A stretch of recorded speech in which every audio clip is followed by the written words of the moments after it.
Please stand for the pledge. I pledge allegiance to the flag of the United States of America and to the republic for which it stands, one nation, under God, indivisible, with liberty and justice for all. Almighty and everlasting God, who resides over all things in heaven and earth, come and preside over these deliberations so that those that make the decisions may be guided by your wisdom.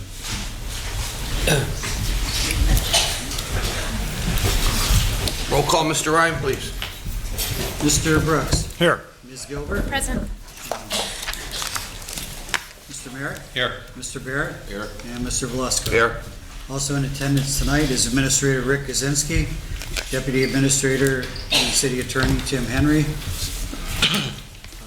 Administrative Assistant City Clerk Catherine Payne, and Administrative Assistant Lisa Sanfilippo. Okay. Good evening and welcome to all. Tonight's meeting is a regular session of City Council. Please turn off all cell phones. According to the First Amendment, this meeting is a limited or designated public meeting, as all regular sessions of City Council are. The chairperson is a presiding officer of the meeting. As a City Council meeting, specific rules and procedures of council are followed. The list below are examples of important council rules. They are not intended to be a complete list. Persons addressing the council shall limit their address to 5 minutes. All remarks shall be addressed to the council as a body and not to any individual member thereof.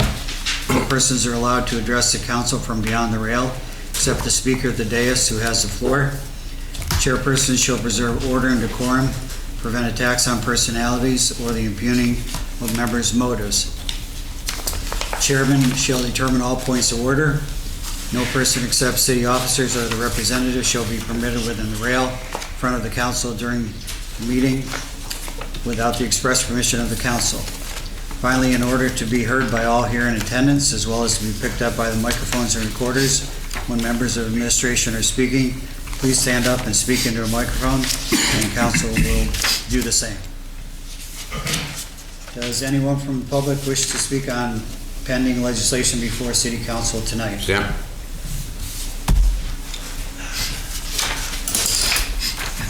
Yes, I just wanted to comment on the transfer of the liquor license.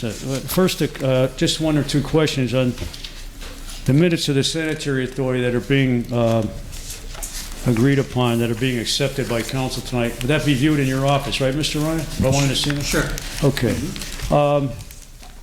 I don't have any comment about the second item on there, but since the Mr. Kaczynski is no longer under consideration for the housing authority, I don't assume that that's still part of the agenda. I can't comment on the housing authority appointment, right? I don't assume. No. Okay, just briefly on the, as you might expect, I am opposed to the transfer of the liquor license from Duryea Borough to the North River Street location here. This SCL Investment Company, I assume they're the owners of the restaurant? It is a restaurant that's being built there? Well, consistent with my comments previously, being a teetotaler myself and seeing the effects of alcohol consumption on health and behavior of the general public, I've spoken out from time to time on this sort of thing, and I always have spoken out against the allowing booze to be distributed and consumed on public square and in other city locations. I've always opposed that, so you might suspect that I oppose this. I don't know what, I mean, I'm just briefly going to say that I think that, we have enough beer gardens, if you want to call them that, or places that you can buy alcohol in this city. I don't see why a restaurant, I don't know what sort of restaurant this is. I assume it's upscale maybe, but do they really have to serve liquor, and do they really have to add to an already to a problem that's already pretty significant in this city? As I keep pointing out, Luzerne County is somewhere on, of the 67 counties in the state. Luzerne County is somewhere around 9th or 10th in terms of the detrimental effect, in terms of the alcoholism, alcohol problems with alcohol. That list, I don't know if it's been updated lately. But so I just don't really see the need for this, and I know that's, I guess, just a block or two from the hospital, I guess, right? So and it's, as far as I'm concerned, it's a relatively quiet neighborhood, and I just don't think that, despite, I don't know what the arguments were given the other night. I guess they made their presentation on this, but other than a profit motive, I don't know what else their motive might be here. Just to give people more, to draw more customers into the place. But I think there ought to be other considerations besides the profit motive, that we should recognize that this area really does have a problem with alcohol, and this is going to exacerbate or make it worse. So I urge council to at least put this on the back burner until maybe you can face up to some of the statistics that I've suggested here, or reject it altogether. Thank you. Anyone else on pending legislation?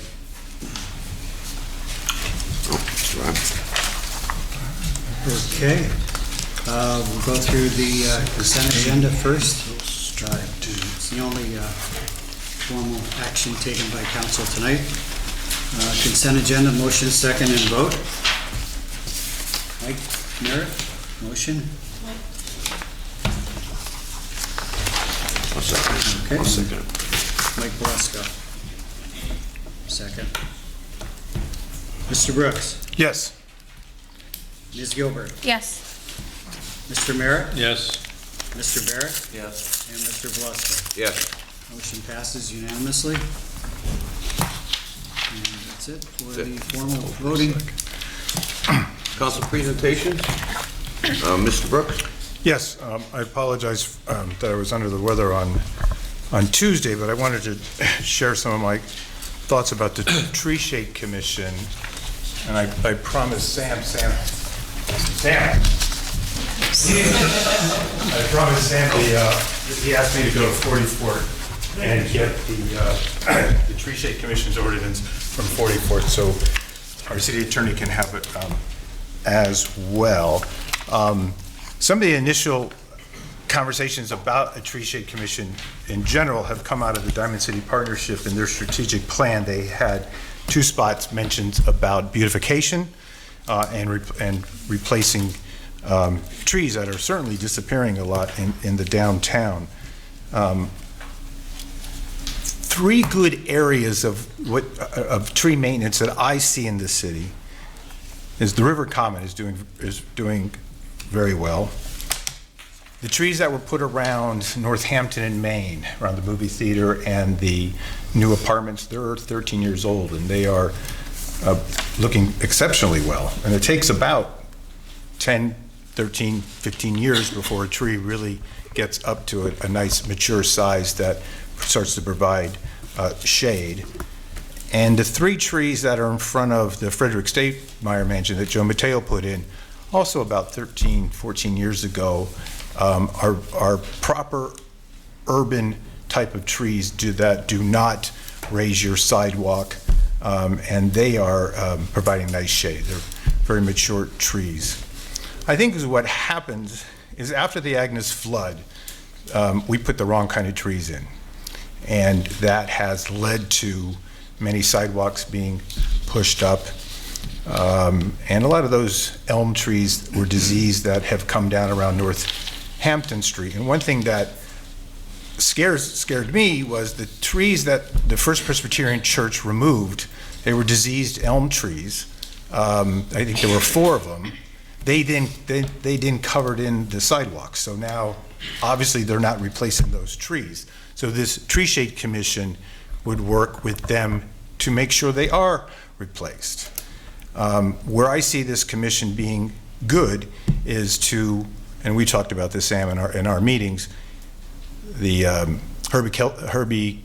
Kirby Health Center removed their trees, but they left, the spots are still in there. So it's given us an indication that they might come back and do it, and we should certainly confirm that. But places that do need trees is, if you take a look at the parking lot between St. Stephen's Episcopal Church and Rosen Jenkins and Greenwall, they have a big X in the middle, like they were for no parking. That's a perfect place for trees.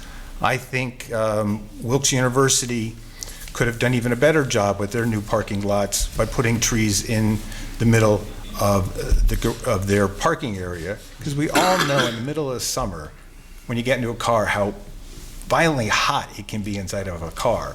But if you're underneath the tree in a parking lot, it certainly cuts down on the heat inside the car. The thing that I'm certainly not looking for in this tree shade commission is to require anybody to have the tree or to interfere with their private property in their backyard. Nothing to do at all with that. If you look at that 44 ordinance, Sam, it's all about the public right of way. And I think this tree shade commission could be after us, after the city. So for example, in the public right of way on Pennsylvania Avenue, as you're coming in back of St. Nick's to South Street Bridge, there's a wonderful meridian of trees there. Just terrible looking though. It could be so beautiful. Last weekend I was at a conference in Reading, and I was coming out of Reading. All their trees were manicured. The tree lawns were just beautiful. The meridians were all well kept. So I see this tree shade commission in trying to keep up with that. And the big thing that I really like to see this happen, and Sam and I, we've talked about this, and I think you mentioned it on Tuesday, is we all know that there are lower income senior citizens who cannot afford to take down a dead tree. And I've talked to our director of Office of Economic and Community Development about finding money, a program that we can help these people, that they could apply to us, come to the monthly meeting of the Tree Shade Commission and say, hey, I have a dead tree in my tree lawn, but I have no money. And that we could take down that tree for them and replace it with the proper urban tree that when it grows will not affect the sidewalk. So I'm sorry I wasn't here for that conversation, because Sam and I have been having lots of meetings about that, and we recruited a nice group of people, right, Sam, to be on this commission, and I just wanted to pass those thoughts on. Now for more mundane things, Rick. The corner of High and Parish Street, we know we've talked about this before. That's where the fire hall is by Marguerite Azul.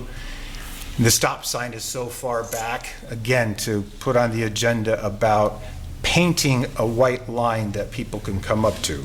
Because what we're experiencing is near collisions are happening because you stop so far back. You might know this, Tim, you live right there.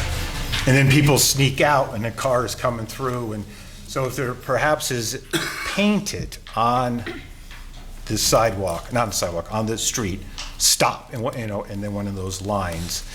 And then again, to remind you, at the corner of Stanton and Brown, the no parking here to corner sign is gone. The pole's there, but the sign is gone, and that will help people. That's a terrible corner to go around. And if you have parked up on the corners, you don't see people at all. So if you can help with those two things, Rick, the constituents will appreciate it. Thank you very much. Ms. McBride? Okay.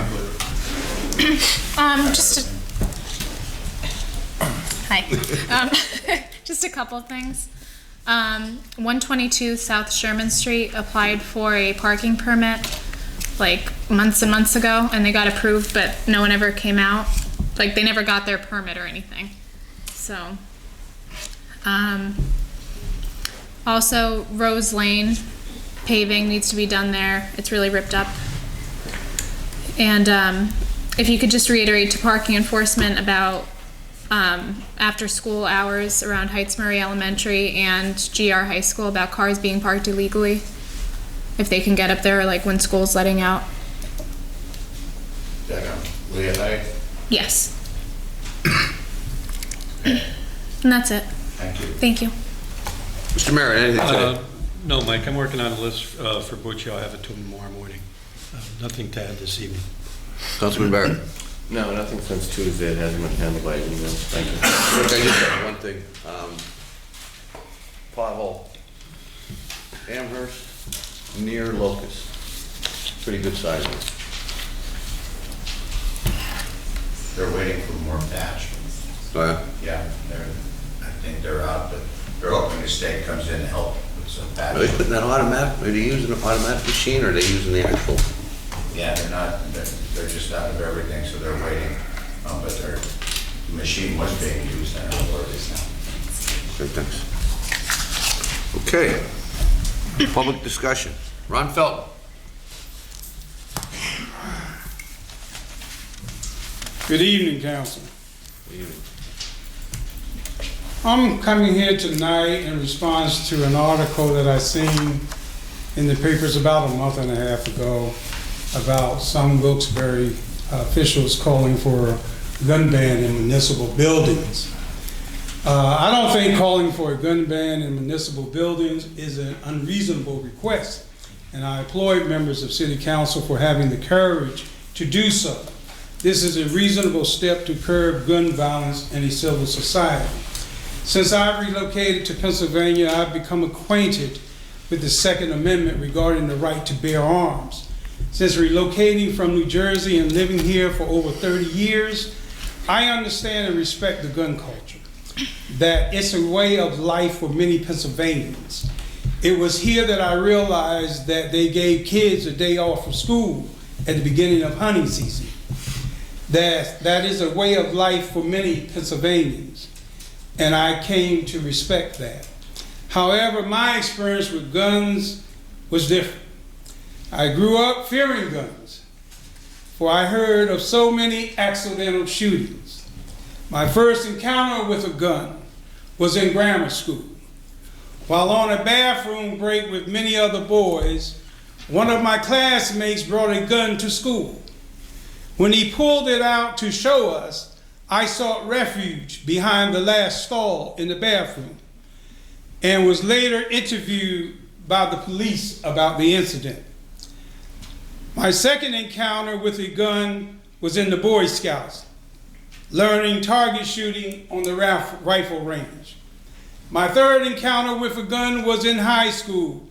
We had just been let out of school and I was walking on my way home. A young boy come running by me, being chased by a police officer. Because I heard of people being shot by accident, and the policeman pulled his gun and fired into the air, calling for the person being chased to stop. I turned and ran for cover, while saying to myself, please don't shoot me by mistake. Please don't shoot me by mistake. As I grew up, I would learn, being stopped by police, to be very careful from reaching for my registration papers. Although my father never had this conversation with me, many African American fathers would have this conversation with their sons as I began to enter into my teens. My last encounter with a gun was in the United States Air Force, during basic training, again learning target shooting on the rifle range. In less than a month, there has been 27 arrests of people planning to carry out mass shootings. Almost all of them were young white males. This is very alarming to me. It should be to you as well. How many more tears must we shed and prayers must we offer to take appropriate steps to put an end to this epidemic? This strikes close to home for me. My son, who lives in Chesapeake, Virginia, called me on Sunday, August the 4th, to tell me that his boss had just called him and informed him that two of his co-workers were killed in the Dayton, Ohio mass shooting. Miss Monica Brickhouse and Miss Beatrice Warren Curtis, both employees of Anthem Health Insurance Company, All of them work for Anthem Health Insurance Company of Virginia Beach, Virginia. Ms. Brickhouse had recently transferred to Dayton, Ohio, where she worked from home while caring for her mother. This demonstrates just how vulnerable we are. There are no more safe zones. He called me again that following Monday while at work because the emotions of returning to work with fellow employees had overwhelmed him. I must tell you, I felt helpless. And as a parent, because all I could do was offer him comfort when I really wanted to hug him. No one should live under the cloud when in an assembled multitude. There's a chance they might lose their lives along with 20 others in less than 60 seconds. The recent shootings in the United States confirm that this nation lives through the first part of the 21st century. It is clear we are on the wrong side of history. A few points. The founding fathers of this nation, when enacting the Second Amendment for guns, would never have imagined a weapon that could kill and maim multiple people in just 1 minute. The time has come to reinstate the assault ban that was allowed to die in 2004 by Republicans and the NRA. In comparison to other countries, the United States has had its share of shootings. But recently, the hateful rhetoric that comes from the presidency on a daily basis must be held responsible in some way for the actions by young white men who in some cases have been inspired by racist notions put forth. To blame the internet, video games, and mental illness is nothing but a deflection of the real reason. Ron, could you finish up? Your time's up. Oh, wow, okay. Yeah, I'll give you a little bit of time. It's been a while. There has been a concerted effort to divide this country between whites and non-whites.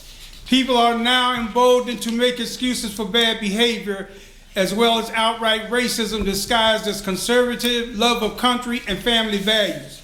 The NAACP Wilkes-Barre branch is urging people in our community to use logic and common sense when engaging in dialogue with neighbors and friends who feel the root causes are anything other than race baiting. They say guns kill people. Unfortunately, that will always be the case. But we should now focus on the fact that assault weapons kill a lot of people in a very short time. Common sense tells us so. Let us start from here and work our way to a solution. Recently, I attended the Wilkes-Barre Area School Board meeting, and they were actually discussing active shooter drills. To bring this home more locally, there's an initiative going on in the Wilkes-Barre Area School District called Save Our Schools. And I respect the energy and determination of this group. Why don't we put the same energy and determination to become the first locality with an initiative called Save Our Children? Thank you. Thank you, Ron. Thank you. Ron, I'm the one who brought it up about having not necessarily guns in City Hall, but guns in this room. And one of the reasons that I'm most concerned is when I was a young man coming out, the only role model I had was assassinated. This was Harvey Milk, and he was a counselor in San Francisco. So he got assassinated in City Hall. And the amount of rhetoric that I read on Facebook makes me fear for my life constantly, because there is such an upswing in violence in the rhetoric that's happening in politics in America today. As a gay man, I never feel safe.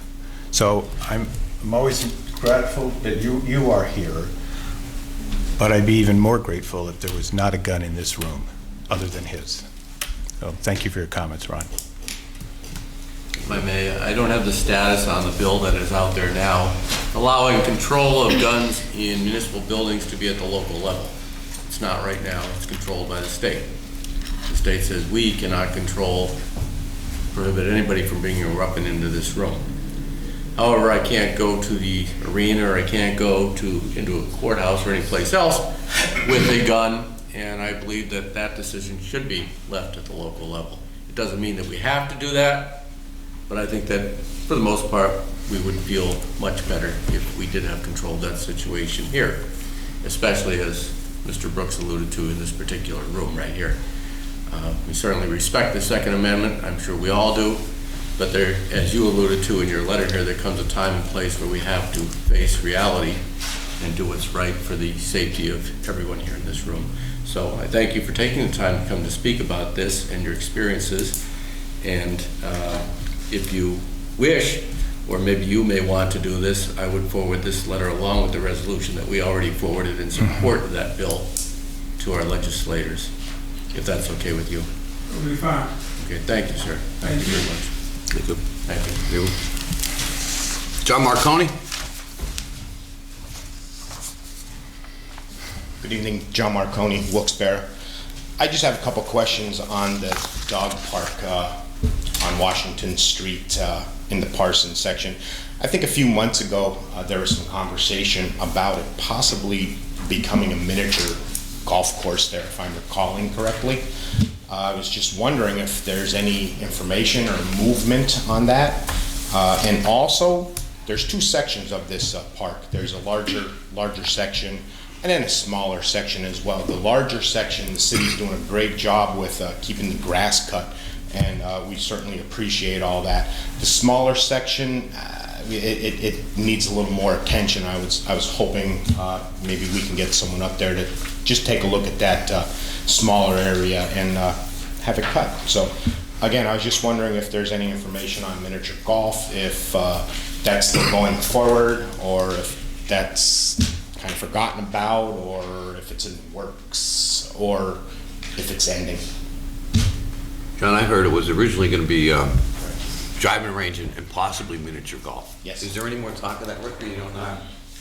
I have not heard anything since No. we brought it up last time. Yeah, so I guess it's kind of still in limbo. Okay.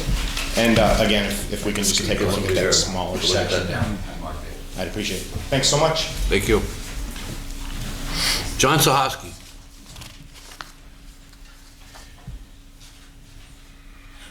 John Sahoski, Almond Lane. We don't got no money for no miniature golf course driving range, right?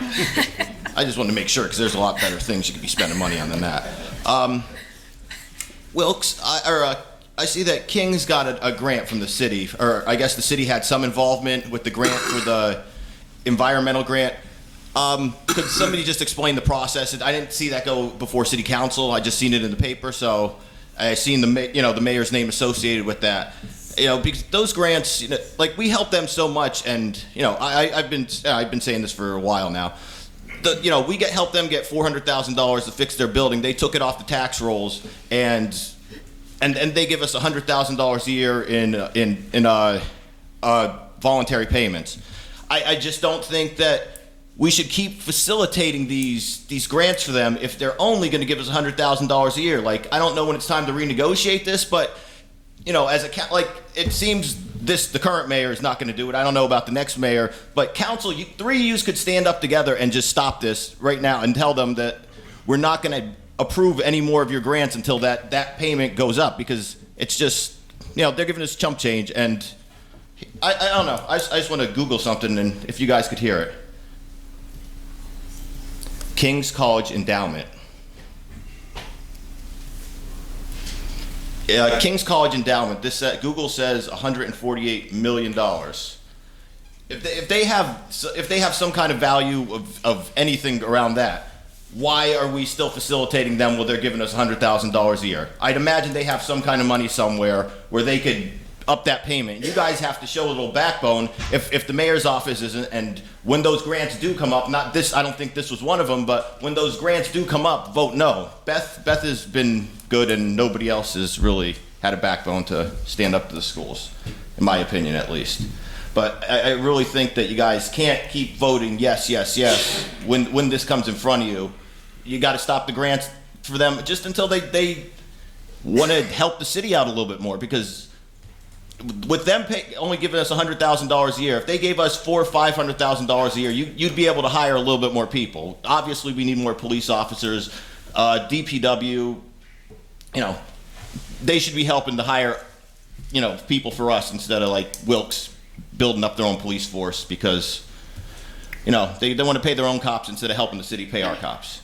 And you guys were talking about the pothole filler.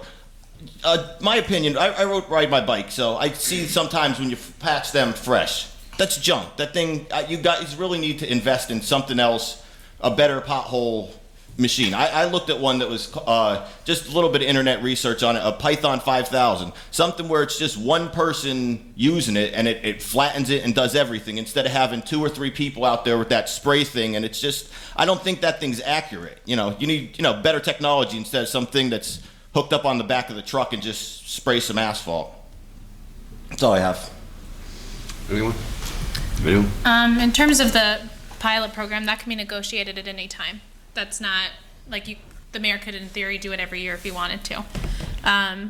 One thing that I proposed a couple of years ago when I was first sworn on was a pilot program similar to Boston's. Boston has a really comprehensive pilot program that makes it fair for different nonprofits of all sizes. So, you know, a church wouldn't pay anything that isn't fair for their size, whereas Wilkes-Barre and Kings would pay more because they have more property. And I think that that's something hopefully in the next administration that we could look at again and make sure that, you know, everyone's paying their fair share. If I could, Mr. Chairman. Sure. Yeah. Okay.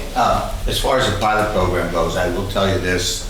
I know for a fact the mayor's been fighting this pilot program to be increased probably for the last year.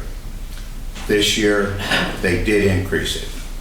So it's not 400,000 or 500,000. What did they increase it to? But I believe right now he was shooting for an extra 50,000 to 150. I think we may end up getting 125,000. But again, it's 25,000 more than we had last year. But I can tell you he has been really aggressive in fighting this. Yeah, but he's also letting them get these grants. He could stop this, you know, he could stop all their grants just by himself and renegotiate it right then and there, but he keeps, I don't know. That's not your fault, that's kind of his fault. Okay. Thank you. Thank you. Thank you, John. Jason Carr?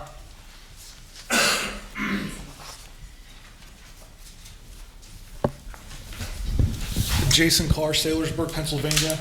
I would just like to give an update to City Council on the volunteer efforts of the Greater Wilkes-Barre Taxpayers Coalition. Over the last month, we've cleaned Westminster Street, Minor Park, Furwood Park, the trestles under Oak Street, Simpson Street, Lawrence Street, Daggerbridge Street, Roland Street, a curbside on Cary Avenue, Puritan Lane, South Wells Street, and Winter Lane. An assessment of what I've found, and we have found actually, as we've been cleaning, homeowners, landlords, and tenants are not being held accountable by the city for the filth that they leave and they generate, and they leave to, you know, denigrate the city. It's unfortunate, but something has to change. And secondly, look for, or there is a great need on the heavily trafficked streets of Cary Avenue, East Northampton Street, Pennsylvania Avenue, to have physical garbage cans for people to actually throw away the garbage. So that would be a big help. You can clearly see why people don't take it to wherever their destination is, they just throw it on the ground. So maybe that's something that City Council can focus on. Mr. Chairman, are there any updates on the construction of the Sterling Hotel site, the Sphere International Hotel site, or the Market Street Square? Mr. Chairman, in the spring, I read an article where the city was to receive a grant from the state tax money for approximately $350,000 for a street cleaner. Has the grant been issued? Has the money been received? And if it has been received, are you purchasing the street cleaner? Fourth, I would just, please correct me if I'm wrong. In 2017, City Council voted to refinance an amount of money in order to take out $4 million to complete the construction of the Solomon Creek Wall. approximately 9 months after that, $4.6 million was granted by the state for a total of $8.6 million in money available to fix the Solomon Creek wall. At this point, from what I've read, and I could be wrong, the completion of the Solomon Creek wall will only cost $5.1 million. Where is the $3.5 million difference between the money funded and the money needed to complete the project?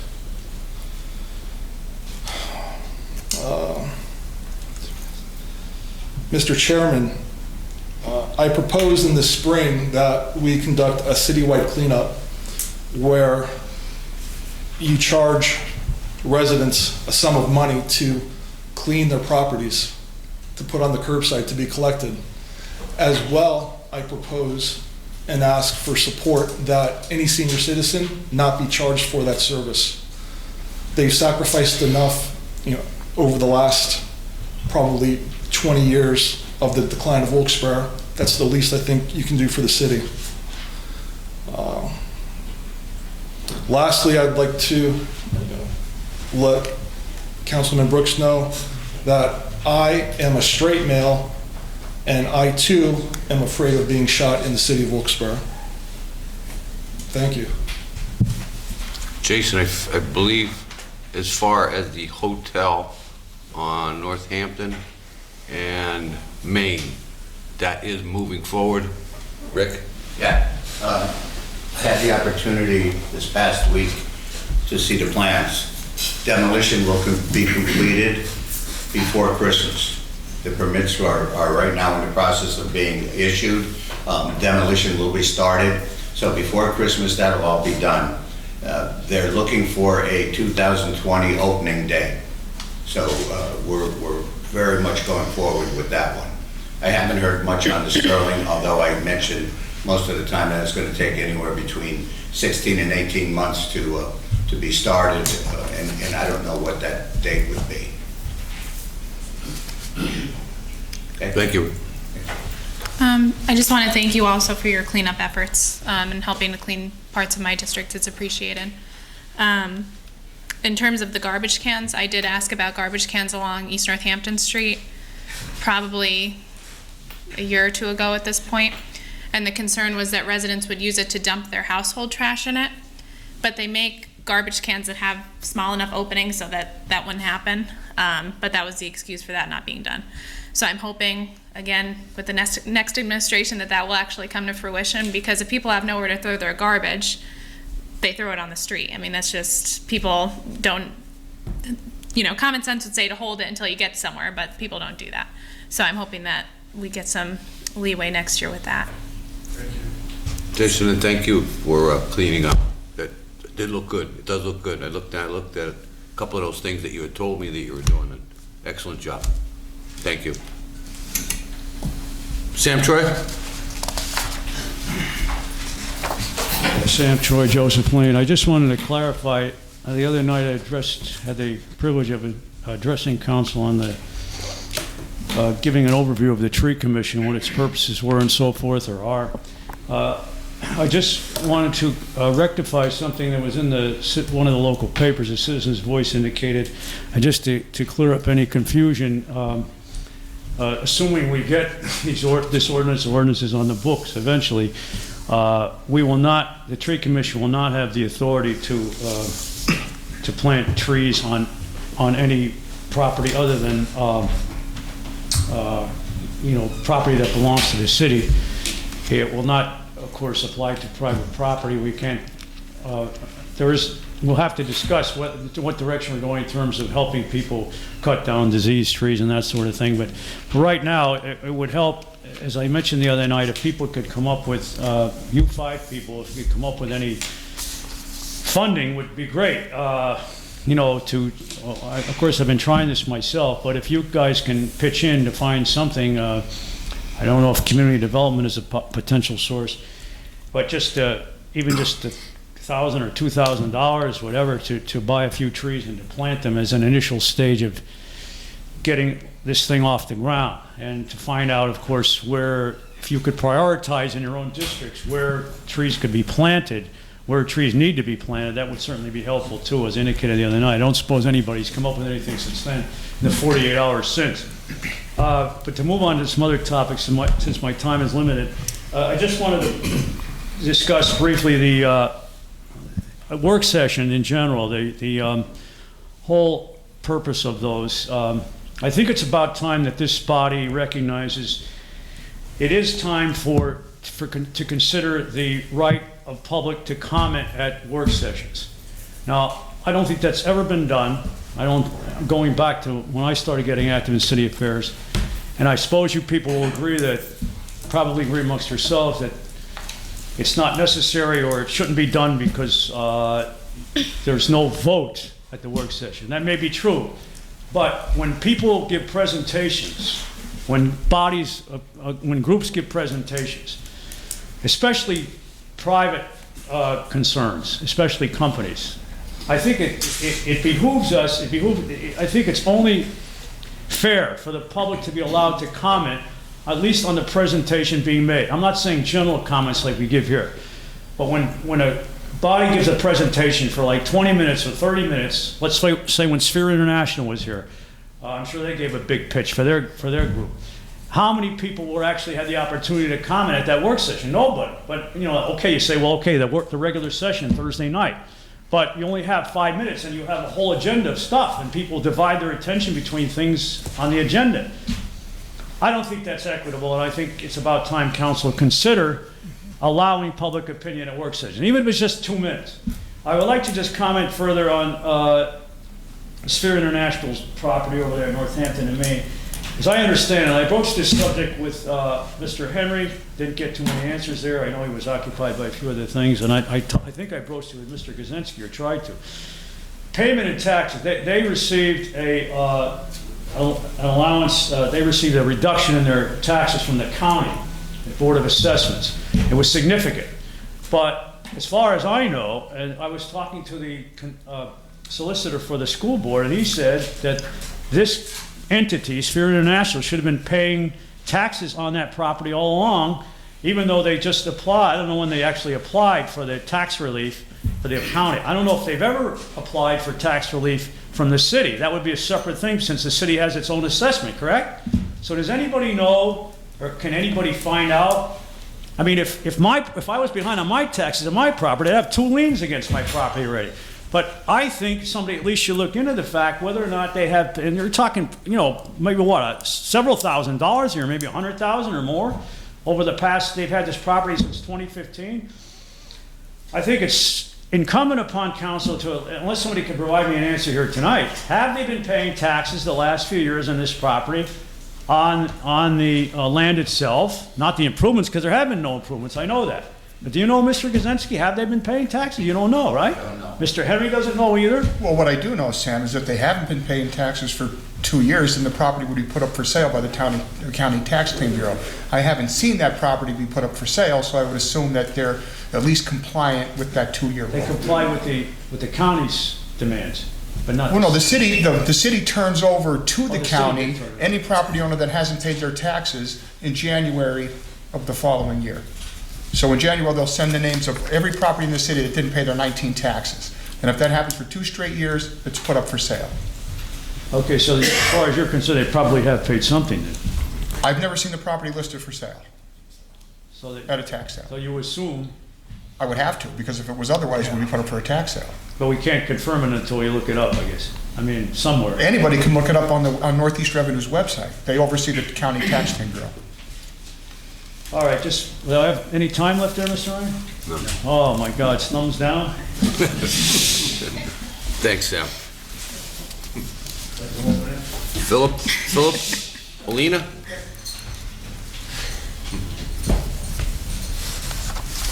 How you doing? My name is Philip Holina, and from District 3.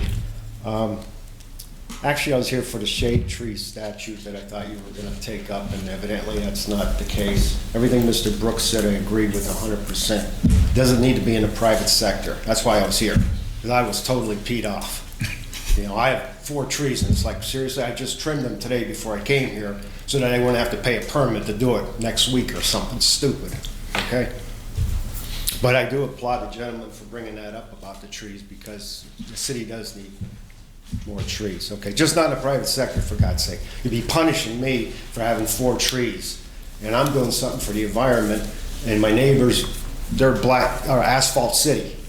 No trees, no grass even. And yet I'd be the one that have to pay for permits. And you know damn well that someone would start digging into it to pay for your pensions. Or jack it up. And then if I wanted to get rid of, and my property value would actually go down. Who's gonna buy a house that has trees that they know always have to be there? Forget about putting a pool in or something else, you know? If you have 4 trees, you can forget about it. You know, the trees are there all the time, forever. So that's ludicrous, okay? And in the city budget, who's gonna go ahead around and check on the trees, you know? You're gonna hire more people, we don't have the money to hire anybody right now. Okay, so this whole thing's, whatever he said was 100% right. It should be in the public sector, not in the private sector. And maybe to help the senior citizens with dead trees, I have one that's kind of going, and they are expensive to get rid of, okay? But one thing for this gentleman that brought up the tree commission, you can actually encourage people to have trees. Maybe give me $1 off per tree off my sewer water bill. You know, they charge $15 every quarter. If I have 4 trees, take $4 off. That'd encourage people to plant trees, you know? And then let the people that have asphalt city, let them take my portion up, increase theirs, you know? That would encourage people to plant trees. That's one idea. You know, anybody has a tree on their property, give them $1 off per tree towards the sewer, because whatever that is, that sewer, they call it rain tax, whatever. But that would be one thing to encourage people. But if you pass something for the public, no one's ever going to plant a tree if they don't have one. No, they'd be stupid to. Okay, so that's all I got. But it's a good idea you had, though. Thank you, sir. Thank you. And God bless our president. Thank you. Oh, thank you there. Mark Schaefer.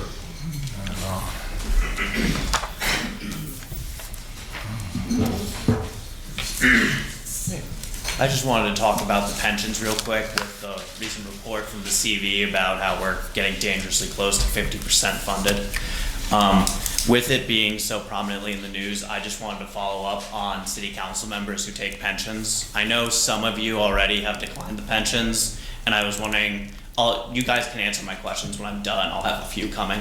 I wanted to clarify which city council members have declined the pension, which are planning on taking it, and for those who are taking it, would you be interested in, or could you be convinced to decline it?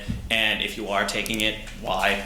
For me, from my viewpoint, for those who don't know, I'm running for city council. When I'm elected, I won't be taking one, because in my view, the city pension is strictly for workers of the city. The city workers, they get a pension because they sacrifice private sector wages every year. They take city wages rather than private sector wages, and they negotiate for that pension. City council members got elected to try and make the city a better place. They shouldn't be taking pensions. And up here all the time, whenever the issue of pensions come up, I hear people talk about, oh, well, these city workers, they need to take less money, they need to contribute more. And some of these people say this while they themselves are gonna take a pension. So I think if you're gonna call for city workers to take a hit, that you should take the hit first. I know we're at 56% currently. If we hit 50% or go below, there's concerns about the state taking over. I think if we're genuinely concerned about that, we should take the good-natured first step of taking all elected officials off of the pension system. As a city council member, you still have the opportunity to work a full-time job if you want. It's a $13,000 a year job. It's not meant to be your career. This is supposed to be for public service. You're not supposed to be career politicians. So I think that if you're seriously concerned about this issue, that you would decline the pension. And yeah, I just want to reiterate, you guys get $13,000 a year already. You're eligible for health benefits. I think at the very least you can decline a pension on a system that's dangerously close to being underfunded. Mark, I am taking a pension, Yeah. but I don't plan on being here long enough. But if I am here long enough, doing this for that long, I deserve it. Thank you. Theoretically, definite obligations that a city council member has is 4 meetings a month. Is that worth a pension? I understand you have to do constituent outreach and everything, but the only strict job obligation is 4 hours a month. Thank you. Mark, Yeah. I'm not taking a pension. I also do plan on introducing a resolution so that future council members, no offense, do not have the opportunity to get a pension either. I don't think it's right for part-time work, even though it in theory is considered kind of full-time with all the work that you do. I don't think it's fair to the residents of Wilkes-Barre if we take pensions. And so I pay 5% into the pension, which was mandatory when I got elected, told about that. And I'd much rather take that 5% and put it in a 401k. Anyone else? Participate in the pension as well. You know. I don't, and I agree with what you're saying. However, I think the fairest way to do that would be to set a date and move forward from that date. Anybody, as you alluded to, anybody who gets elected from then on out understands that you're not going to be participating. Several members have been participating for quite some time now, and it would be probably difficult, if not unfair, to stop it at that point. But I like your idea about moving forward, so it's probably a good time to do that would be when the new administration and the new council, whoever it may be, whether it's some of us, all of us, is seated next year, and take that under serious consideration. Yeah, that makes perfect sense to me. Yeah. Thank you. Thank you. Anything else? Anyone else? Okay. Meeting's adjourned.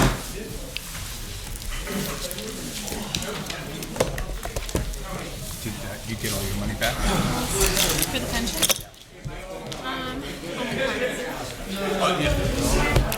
It's like They weird. don't give it all?